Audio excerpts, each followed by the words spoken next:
ওনারা তো সরকার পক্ষ, ওনারা তো মন্ত্রী পক্ষ, চাইলে তেল পেয়ে যাচ্ছে, আমরা তো পাচ্ছি না। ভাই কী কমো ভাই, ভুক্তভোগী হয়ে গেছি আমরা জনগণ। কার দোষ দিব? সরকারেরও কোনো দোষ নাই, পাম্পালাগও কোনো দোষ নাই। সবার কথা সব দিক দিয়ে শুনলে কারোই দোষ নেই। দোষ হলো আমাদের, গাড়ি কিনতে ভুল করে লাইছি, এই অবস্থা। এখন গ্রামের বাড়ি যাবো, তেল আছে 2 লিটার, কিন্তু অনেকে দোষই দিতেছে হোন্ডা লারা নাকি তেল মজুত করে। তেল কি খায় না ভাই, বাতা যায় যে মজুত করব। এখন যতটুক দরকার অতটুকুই তো তেল নিব।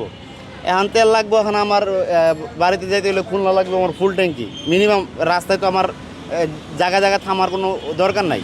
আমি এক জায়গার থেকে ফুল ট্যাঙ্কি নিবো, এই জায়গায় কিছু কিছু লিমিটেড দিয়ে রাখছে 500 টাকা 200 টাকা এরকম করে দিতেছে। আমি মিনিমাম 7-8টা পাম্প ঘুরে আসছি এই জায়গায়। এখন এই জায়গায় শুনছি এই জায়গায় নাকি আনলিমিটেড তেল দিতেছে। আনলিমিটেড বলতে যার যতটুকু লাগতেছে তার ততটুকু দিতেছে।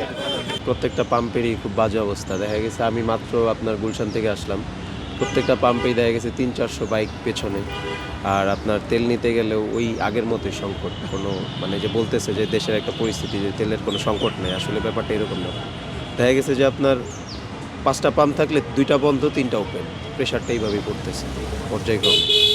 একদম আপনার প্রথম ঘুরলাম হচ্ছে আপনার আবুল হোটেল, ওই পাম্পের তেল নাই। এরপরে আপনার পর্যায়ক্রমে ওইখান থেকে লিঙ্ক রোড হয়ে মহাখালীতে আমার অফিসের ওইখান থেকে তেজগাঁ যতগুলো আছে প্রত্যেকটাতেই মানে বিশাল সিরিয়াল। কয়েকটাতে বন্ধ আর সবগুলাতেই প্রচুর সিরিয়াল।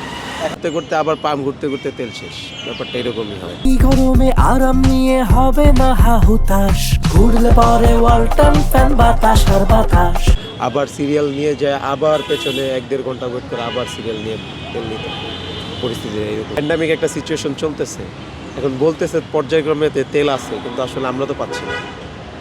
মুখে বললেই তো আর হয় না, কাজে তো পরিচয় দিতে হবে। বিষয়টা এরকমই। ওনারা তো সরকার পক্ষ, ওনারা তো মন্ত্রী পক্ষ, চাইলে তেল পেয়ে যাচ্ছে, আমরা তো পাচ্ছি না। আমাদের তো ওই জনদুর্ভোগের যে একটা অবস্থা, আমারও যে অবস্থা, পেছনের জনের সেম অবস্থা। সেই সিস্টেমিক করা আছে, গাড়ি বাইরে দাঁড়ায় আছে, আপনার গেলেন একটা নিয়ে আসে, জেনারেটারে তেলের কথা বলে নিয়ে যাচ্ছে গাড়িতে করে, তারাই ভরতেছে। সিন্ডিকেট। আমাদের ক্ষেত্রে তো ওই অবস্থা নাই আসলে। এখনও জানি না বেসিক্যালি তেল। আমি অনেক দিন পরেই আসলাম, এরপরে আর আমার নেওয়ার প্রয়োজন হয়নি। আমিও বাসাতে বেরোইও কম। এখন তো দেশের অবস্থাই তো খারাপ। আপনার তো ওয়ার্ল্ডেই তেল ক্রাইসিস, তো সেক্ষেত্রে আমাদের এটা মানতেই হবে। এটা গভর্নমেন্টের তো কিছু করার নেই। মানে আপনার জাহাজই আসছে না, গুনে গুনে জাহাজ আসছে, যেখানে প্রতিনিয়তই কন্টিনিউ করে জাহাজটা, সেখানে আপনার আজকে 4টে আসলো, কালকে আর আসলো না 4টা। তো সেক্ষেত্রে স্বাভাবিক নিয়মেই ওই এটা আর হয় না। মানে শখের বয়সে এখন আর বাইক বের করা যাবে না না, এটা করতেই হবে, মেনটেন করতেই হবে। কেন স্বাভাবিক বিষয়টা তো আর না, এটা অস্বাভাবিক পরিস্থিতি। এটা আমাদের গভর্নমেন্টের দোষ দিয়ে কোনো লাভ নেই। গভর্নমেন্ট এখানে কিছুই করার নেই। অন্যান্য দেশেও একই অবস্থা। আগে মোটামুটি আমার 1 ঘন্টার উপরে লাইনে দাঁড়ায় থাকতে হয়েছে। তারপর হচ্ছে আমাকে তেল দিছে হচ্ছে সর্বসাকুল্যে 200 টাকার, কিছু কিছু পাম্পে 100 টাকার তেল দিছে। আর ঢাকা শহরের মোটামুটি মিরপুরের দিকে থাকি, তো ওই দিকের কোনো পেট্রোল পাম্পে তেল নাই। গতকালকে আমি সারা মিরপুর ঘুরে আসছি, ওইদিকের একটা পাম্পেও তেল নাই। করবো, আমি জানি এখানে তেল দিবে, এই জন্য এখানে নিতে আসছি। আমি মিরপুর থেকে আসছি। 250 টাকার তেল দেয়, তারপরেও তো ধরেন আজকে রাস্তা ফাঁকা আছে, আমার 1 লিটার তেল যাবে না, মোটামুটি হচ্ছে হাফ লিটার যাবে। তারপরে তো তেল পাচ্ছি কিছুটা, মিরপুরের দিকে তো তেলই নাই।